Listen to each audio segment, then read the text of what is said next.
Your brain is the most powerful tool you own, but are you making it stronger? Every day is a chance to sharpen your edge, build new connections, and unlock your potential. Don't just live, evolve. My name is Professor Alex Horniak, and this is ACEMED Minutes. Train your brain. Picture this. You walk into a room, you see a spider, no bigger than your thumbnail, scuttling across the floor. For some, this is a minor annoyance. For others, it's a full-blown crisis. The heart pounds, the palms sweat. A scream might be building in your throat. This isn't a rational response to the actual threat. It is something else entirely. A phobia, an irrational fear that has seized control of the cockpit of your consciousness. Your body reacts as if you've met a saber-toothed tiger, not a tiny eight-legged creature that likely fears you more than you fear it. Now, let's change the scene. You are comfortably seated on a commercial airplane. The flight attendants are serving drinks. The pilot has announced a smooth journey ahead. Statistically, you are safer in this metal tube than you were in the car that drove you to the airport. Yet, for someone with aviophobia, this is torture.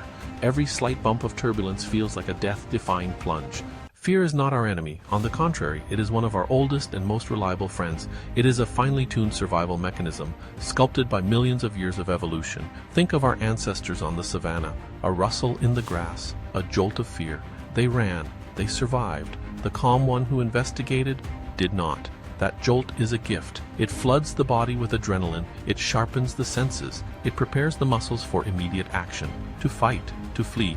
The system is fast. It's automatic. It errs on the side of caution. Better to run from a shadow 100 times than to ignore a lion once. A phobia, however, is when this system malfunctions. The fear response breaks its leash. It starts barking at everything, not just real threats. Normal fear is proportional to danger. A phobia is wildly disproportional. Deep within the temporal lobes of your brain, nestled on each side, are two small almond-shaped clusters of neurons. This is the amygdala. It may be tiny, but it plays a colossal role in your emotional life. Think of the amygdala as your brain's sentinel, its hyper-vigilant guard.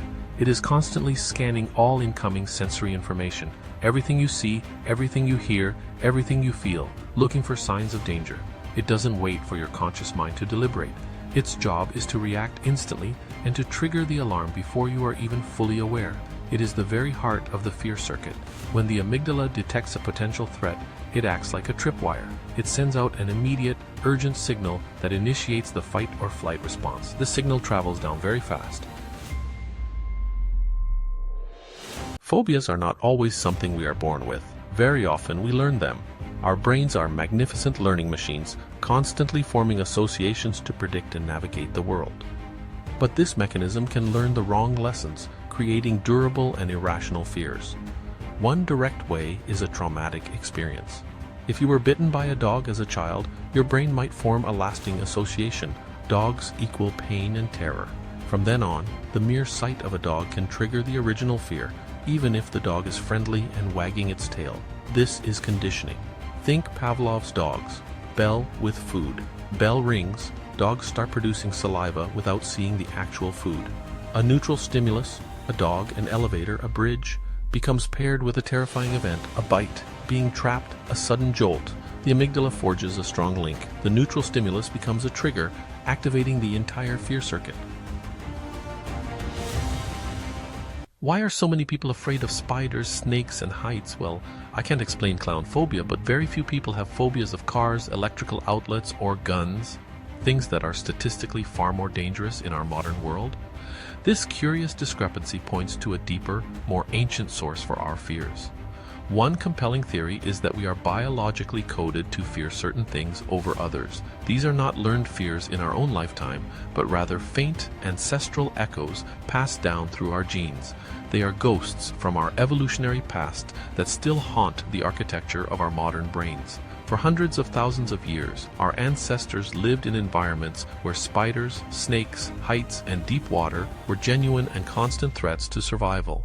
An individual who had a quick, innate fear of a slithering shape in the grass or felt a healthy dose of caution near a cliff edge was more likely to live long enough to reproduce and pass on their genes. Over countless generations, this process would have selected for brains that were predisposed to fear these specific ancestral dangers.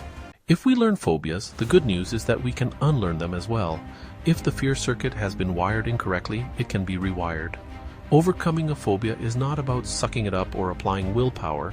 It is a practical process of retraining the brain. The most effective method for this is known as exposure therapy. The core idea is simple. To break the faulty association between the trigger and the panic response, you must confront the feared object or situation in a safe and controlled way. You must teach your amygdala through direct experience that the thing it perceives as a mortal threat is actually harmless. This process is gradual. Someone with a spider phobia wouldn't start by holding a tarantula. They might begin by simply looking at a cartoon drawing of a spider, a realistic photograph, a video, a real spider in a sealed container across the room. Each step is small and manageable. With each successful exposure, the cortex sends a powerful all-clear signal to the amygdala. Slowly, this new learning overwrites the old fear. Ultimately, overcoming phobias is reclaiming control over your brain and stepping back out into a larger life. Thank you for watching. Please be safe out there and take good care of yourself. Thanks for watching, and never stop questioning what you know.